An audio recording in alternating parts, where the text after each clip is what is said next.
Phil Jackson showed you when he's the one shopping for the groceries, he didn't know what the hell he was doing. He don't know how to shop. Phil Jackson destroyed the Knicks. They brought him there thinking winning coach could come in, even though he'd be in a different role, and he'd star in that role. Phil couldn't make the jump. He was horrible at that role.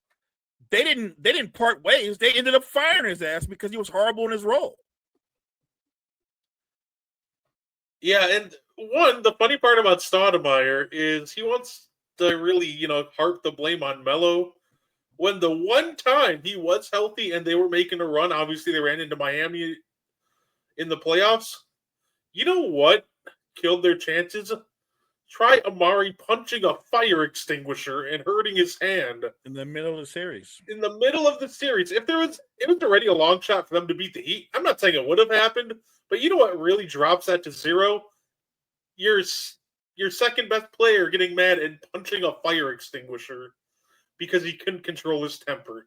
It's one of those things where that's just, to me, with stat coming at Melo, that's just throwing rocks when you live in a really glass house. So I don't get.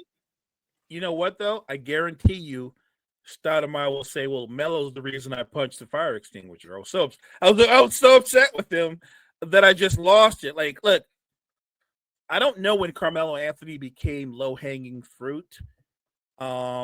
It happens to a lot of athletes when they're at the tail end of their careers and they don't have the storybook ending, so you don't remember what they were at their prime when they had a prime.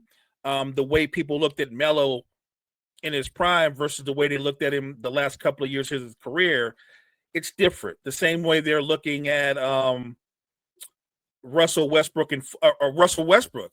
They forget that Russ had a prime, that Russ was a former MVP. I hate that people go that route.